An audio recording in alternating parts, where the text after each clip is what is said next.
Hello, you're watching The Wire. Today is the 30th of March, and this is the COVID-19 Daily Updates Bulletin. As of Monday morning, according to the Ministry of Health and Family Welfare, 1,071 people in India have been affected by the coronavirus disease so far. Of these, 942 people currently suffer from the disease, and 99 people have been cured or discharged. On Saturday, the head of ICMR's epidemiology division told the media in New Delhi that patients suffering from severe acute respiratory illness without any history of international travel or contact with anybody infected with the novel coronavirus have tested positive for the virus.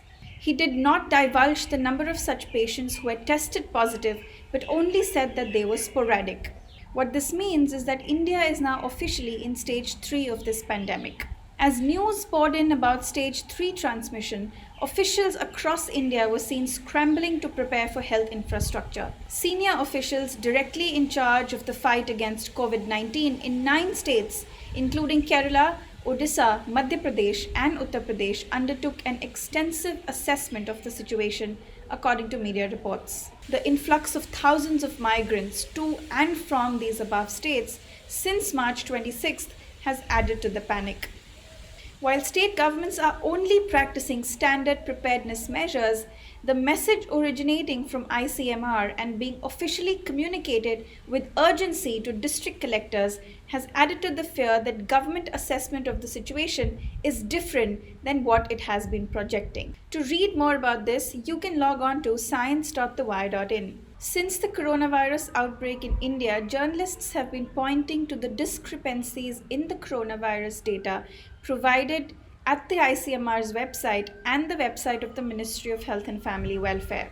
On Monday, ICMR officials told NDTV that they will no longer be providing data on coronavirus, and all data will be available on the Ministry of Health and Family Welfare's website twice a day. On March 27, The Wire reported on how doctors at the Kalyan Dombivli Municipal Corporation were forced to handle COVID-19 patients without any protective gear. After The Wire's report reached far and wide, Corporation has finally provided doctors with protective gear. Protective gear, however, has been given to only these 2 hospitals, and 15 peripheral hospitals still function without protective gear.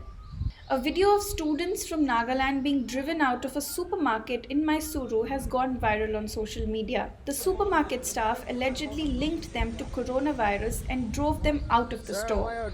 After this, an FIR has been registered against the staff of the store. This is not the first time an incident of racist attack has taken place against people from the northeast. Last week, a girl from Manipur was spat on by a middle-aged man and was called Corona in the capital city, New Delhi. In his weekly radio address, Man Ki Baat, Prime Minister Modi has asked India's poor to forgive him.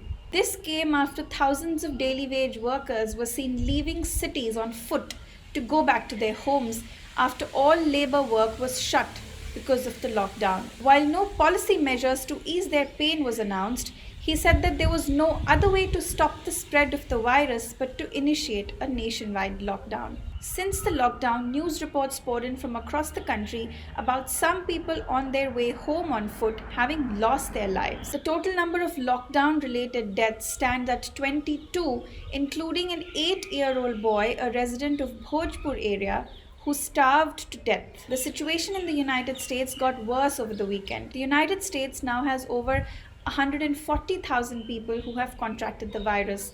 This is twice as much as the outbreak in China. The situation in New York is the worst, with over 1,000 people reported with the infection. On Sunday, New York's governor and the mayor both put pressure on the White House to urgently provide federal assistance to the state along with medical supplies. The critics of Donald Trump have said that he did not take the pandemic seriously and announced an immediate lockdown. Even while people across the world were grappling with the outbreak of the virus, Florida continued to have a spring breakers party on the beaches of Miami.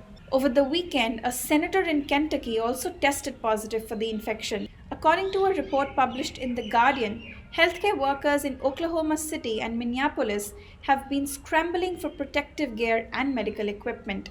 Some Americans have taken to social media and have called Trump administration's response to the pandemic a rather lethargic one, marked with delays and inconsistencies.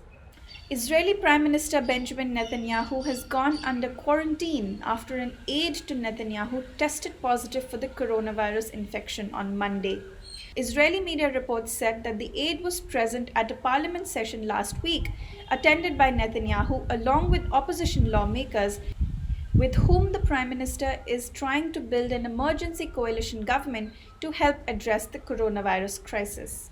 According to a report by Bloomberg, BCG, a vaccine that has been used to prevent tuberculosis for over a century, is being given to healthcare workers in Melbourne to be investigated if at all it can prevent them from COVID 19. The World Health Organization is encouraging international groups to study the vaccine to understand if the BCG can reduce the disease in those affected with the coronavirus. Over 4,000 healthcare workers in Melbourne have volunteered to be a part of the 6-month trial. That's all for today. Thank you for watching. Keep reading The Wire.in. I will see you tomorrow. Until then, stay safe.